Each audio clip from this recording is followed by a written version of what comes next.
up, y'all? It's your girl Tink. I Talk Memphis. It is the relaunch. We have been waiting to come back, but now is the time. Now's the time. We have a recap that we're doing of 2022. A lot of stuff has happened in Memphis over this past year, and we're going to recap because I got my homie, my family, my friend Tanya Burnett sitting next to me, and we are going to chop it up about 2022. If you have any information, if you got any comments, make sure you drop it below in the box. If you have any resources based on anything we're talking about, drop it in the comments. We'll make sure we share that information. If you would like for I Talk Memphis to come out to an event that you're having, or would like for us to cover some information that you have given us, you can email us at italkmemphis@yahoo.com. We ask you to subscribe to YouTube. You can follow us on Instagram, Facebook, and of course we're on TikTok. But with that being said, we're going to go ahead and go into I Talk Memphis with my girl Tanya Burnett. So first up, we were actually talking about with the recap. It's a lot of stuff that went on. However, there were some particular things that happened, and I guess the first thing we're going to talk about, it didn't actually happen this year, but it flowed on into this year, and that was the Young Dolph murder. It was a lot of controversy going on about the Young Dolph murder, and I believe the sad part about it at the end of the day was the fact that it was our own people from this city that did that. City that loved him a lot. The city that loved him a lot, and these were probably people, and what a lot of people say about Memphis, we like the crab bucket in Memphis. No matter how bad you're trying to climb out, there's always somebody trying to pull you back down when it comes to Memphis. So it's like, I think he was an eagle and had some chickens. Yep. He had chickens around him, and we all know eagles fly with eagles. There you go. I think that was his mistake. What you think? I don't want to call it a mistake, because the place he was, he felt comfortable. He felt comfortable in his city, in his Castelia neighborhood. He was a regular at Makita's Cookies. I don't want to call it a mistake. Maybe it was a mistake that he got too comfortable with the people around him. I agree. And you're always going to have jealousy and envy. That's just the bottom line. So if some people see that or think that you're getting bigger than they are, and you're not bringing them up with you, then that makes for, as we have the situation we have. But wouldn't you think, and I don't know, it's just me, I'm thinking, if I had the status of Young Dolph, it's not that I wouldn't come back. I would be more careful at how I move when I come back. It's not that I can't go to Makita's Cookies. Right. But I think I would have had that set up to where security would have been in there before me. Security would have been around me, behind me. No locations would have been used. Right. It would have never been known that I was going to go to that location. It was several people who just kind of said there were things that you just knew beforehand. And see, okay, now I don't mean to cut you off, but see, that's another thing. So it's either going to be your security team or somebody you had either just gotten off the phone with who knew exactly where you were. Because you hadn't even had time to order. And these people rolling up like that. Right. So whoever it was, they had let them know when you were en route. Right. Or could have been actually riding behind them at the time. Yeah. And it's true. Like so far. It's a lot. It leaves a lot of questions. It leaves a lot of questions, and we did. We actually lost a good local rapper. What? He was a good local rapper. Like, I remember the day he was shot. I had no idea at the time because the news hadn't come out yet. Everybody started tweeting all of a sudden. But I was actually riding on the highway, 240, and I was heading toward Lamar. And the highway was completely bagged up. And that's when because traffic was at a standstill, it's like the city stood still when that happened, and everybody's phones were going off. Even if you didn't have social media, you were receiving texts. Yeah. You were receiving calls of what happened. So it was being posted. It struck Memphis by a chord. And heart goes out to the family of Young Dolph, to Castalia as a neighborhood, to Memphis as a whole, because honestly, sincerely, he is of the few that actually come back, mix and mingle with his people, and that was his demise.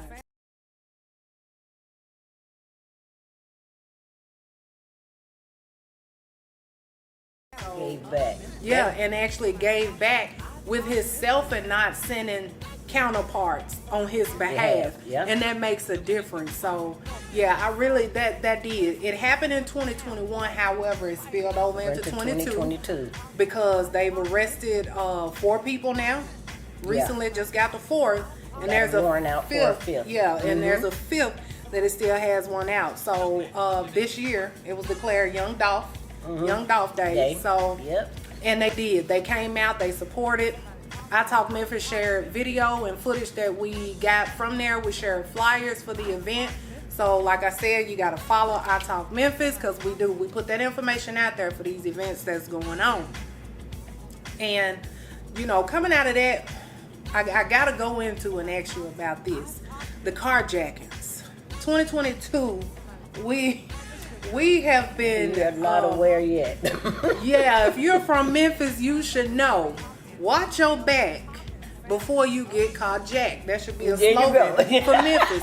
Watch your back before you get carjacked. Don't lose your head, use your head, man. Because, and it's not funny, however, it's just a reality. Yes. It is. It's a reality. What do you have when it comes to the carjackings? You know, I'm speechless. I'm speechless that it's still happening. Yeah. Now, we know MPD handed out clubs to help you keep your car safe, but these people are not waiting for your car to be sitting still. They gonna jack you with you in it. You, the car, the kids. You just got to be aware of your surroundings. And if you're just getting out to pump gas, lock your doors. Absolutely. I don't care how close you're standing to your car. Lock your doors. That's all you can do. That's it. And it's like the sad part. I think when I think about the carjackings, the sad part to me is that it's repeatedly being reported these are children. We have a complete turnaround in the crime in Memphis. It used to be adults committing crimes. We are no longer there. These are children committing crimes. And, you know, we have juvenile court. Right. Because they're minors, we have juvenile court. So it comes down to, we all know juvenile court has this point system. Right. And this point system, for those that don't know, or for those that are watching that's not from Memphis, juvenile court has a point system to where, based on how many times you've been there, and I don't know everything that falls under the category. It could be how many times you've been there or what crime you committed, X, Y, and Z. There's a point system. So if you don't accumulate enough points for juvenile court, you are in the door and out the door. Right. Unless you have committed a crime so heinous that you are not to be released because you may be tried as an adult. So if you're not being possibly tried as an adult, if you don't have enough points with the juvenile court system, whether you stole a weapon, whether you discharged a weapon, whether you assaulted someone, anything you could think of under the moon, a minor will be released back out to the street. And the likelihood of them becoming a repeat offender, I think now is higher than adults at this point. So it's like, I don't know. Do you think the point system even works for juvenile court? No. Honestly, no. These kids have no fear. They can care less. I think, and really, there is no real punishment for these people unless they unless they go out here and they commit or first or second degree felony, all these little misdemeanors, they just keep piling up until it turns into something worse. Right. And it's not like they get like Mississippi, 3 strikes, you're out. We have nothing in place like that. Mm-mm. And even with that, it comes back down to it was the Reverend Eason Williams. She was carjacked and she was killed at home for her vehicle. And it was 2 young adults and 1 adult that's charged in that. And 2 young teenagers. 2 young teenagers. And 1 adult. Mm-hmm. And 1 adult. And they want to charge these 2 teenagers like adults. However, the family is really on their behalf saying don't charge them like adults. Do you agree with that? If it was you. No, I would let the justice system do what the justice system is for. The justice system is for. And I mean, if they were that cold to shoot this woman for her car, I understand the whole thing about forgiveness and being Christians and all of that. But why not? What you're going to do is enable them to go back out there and do it to somebody else after a couple of years in juvenile court or wherever they're going to go. Yeah. If they're not held accountable for the degree of crime that they've committed. Yeah. You understand what I'm saying? So, no, I think the justice system needs to do what the justice system does. And I agree, because I think that's where, like you say, no fear.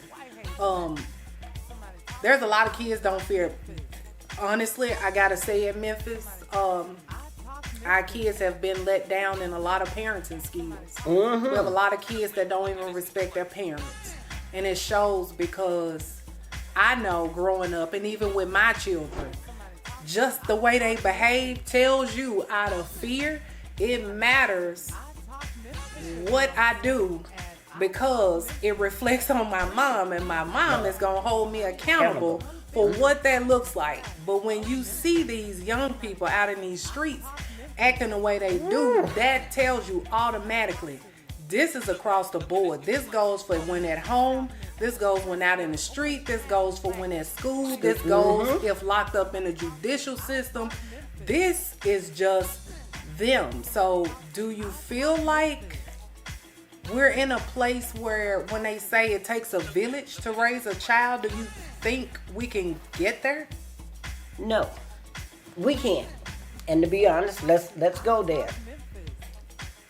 Back in our day, if a neighbor saw us do something wrong, you might get their ear pulled all the way to the house. She gonna punish you when you get to the house. Mama gonna punish you. You got about 3-4 beatings before within you a got day. Yes, ma'am. Within a day.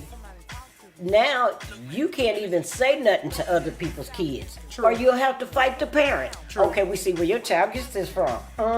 Yeah. So I wish we could get back to a village raising these kids.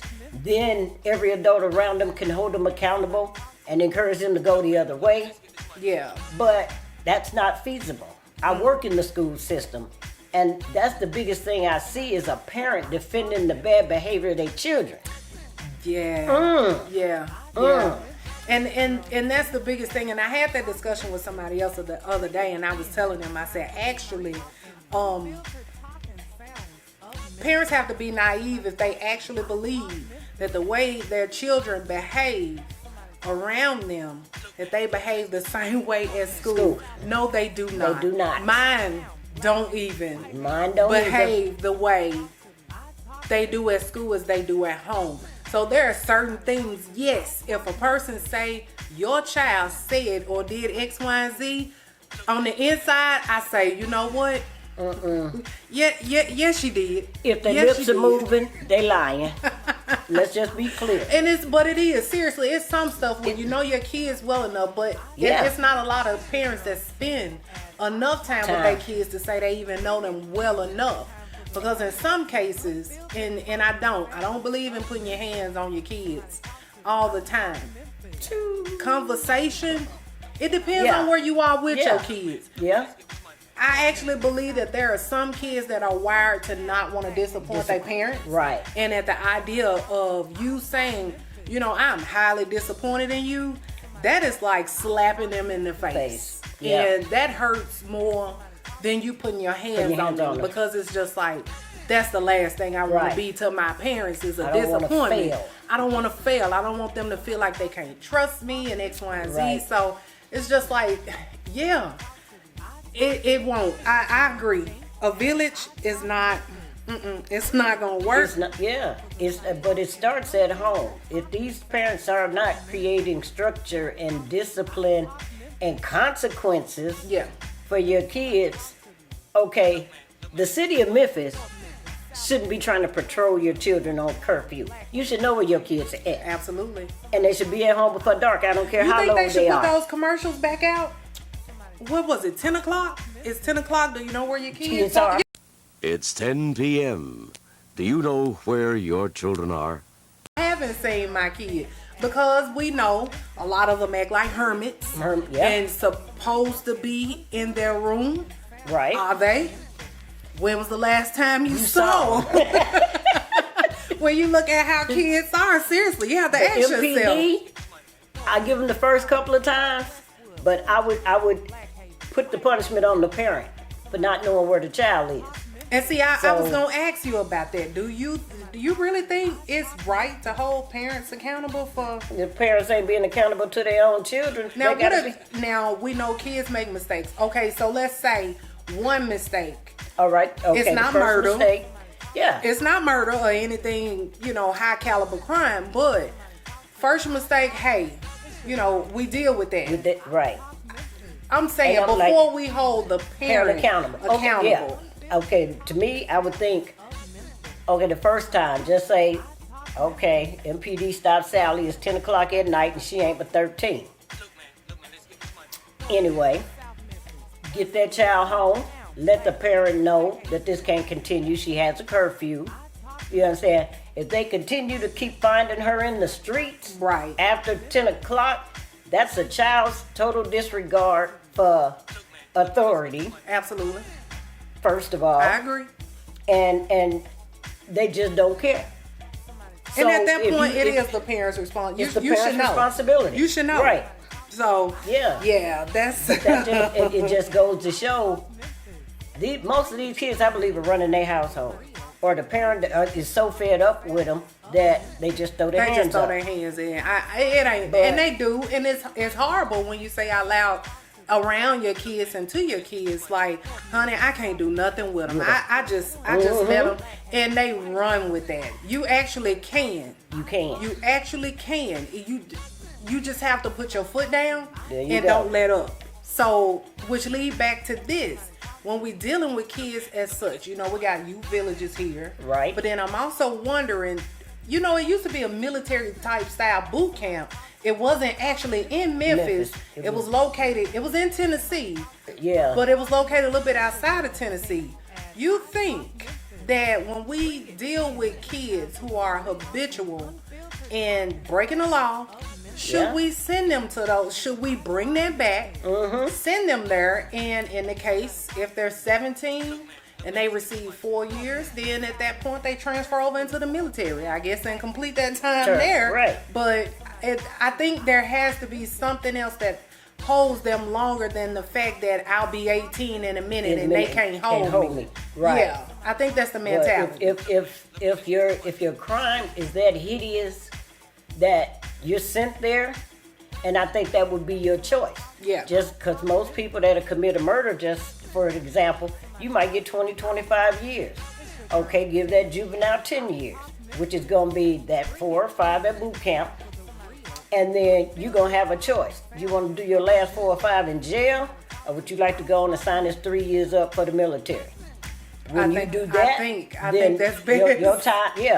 Your time will be cleared. You understand? This won't be on your record. Right, and then it gives them a head start. A head start, the opportunity, the discipline. Yep, the structure. And the structure, maybe the idea of saying raised without a father, being around a lot of people of your own gender, and that's having that camaraderie of at least people that's doing the same thing that you are, yeah. to where it's not more of a peer pressure right. type of atmosphere. So it's just like, yeah, I think that's something the city needs to consider, right? And just say, hey, it'll be morale builders. It'll be something positive for them to look forward to. At least when you saw them go in, they were in trouble, but right. The next Coming time out, you saw them, it's like, hey, I've been to the military. I got these certificates. Exactly. I can apply for this job. I have a career, or they helped turn my life around because they were the father figure I didn't have at home. Absolutely. I mean, that would be a good idea. Yeah. I do believe that. Bring it back, Memphis. Because a lot of our kids are in trouble. Y'all really just don't know. They are. And seriously, just pumping them in and out of juvenile court and putting that responsibility on MPD and school resource officers and counselors. Those counselors are only there for school hours. There's more needed than just that mirror. And okay, so another big topic for 2022, the Ezekiel Kelly.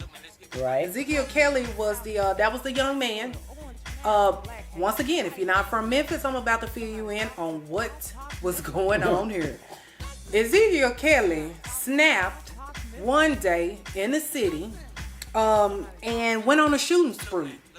He randomly rode around in a vehicle, going live in some cases, showing himself, going in public places, shooting people, driving by gas stations, shooting, actually hitting people.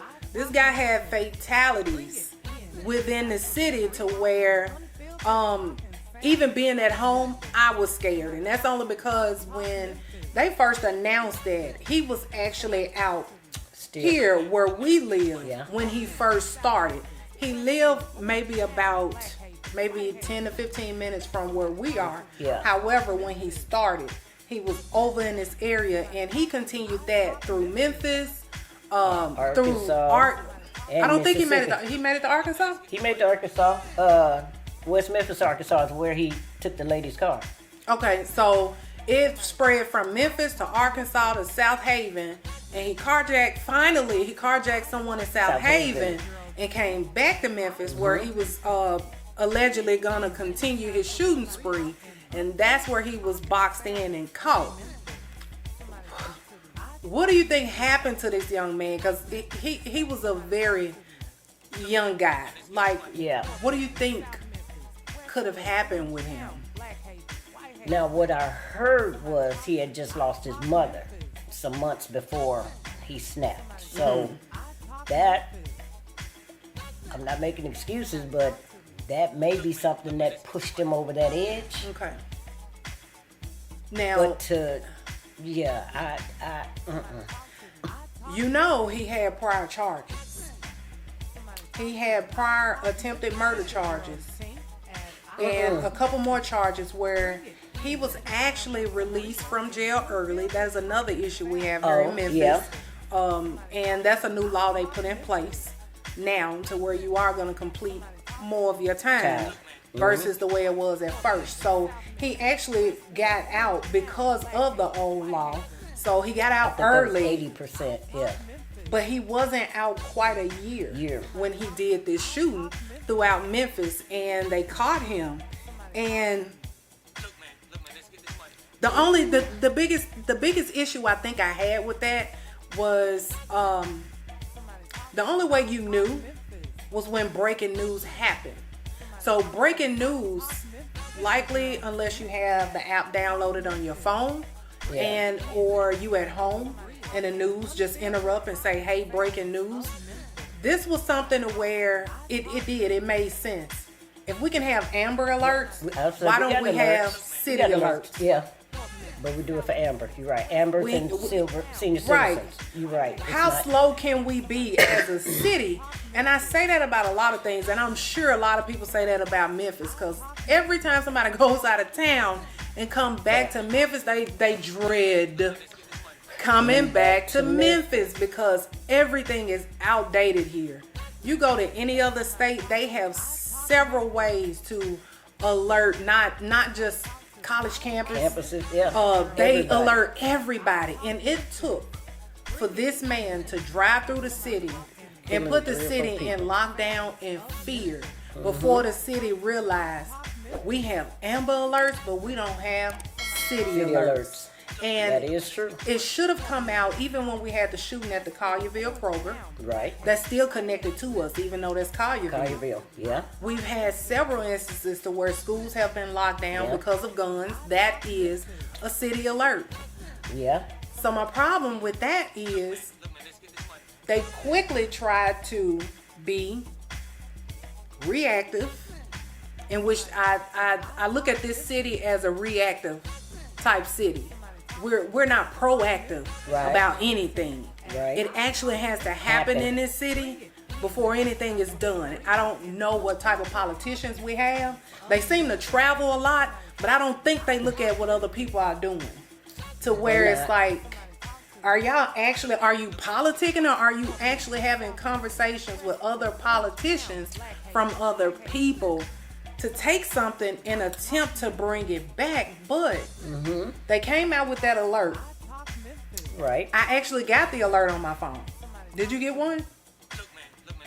Probably not. Did you sign up for it? No, that's the thing.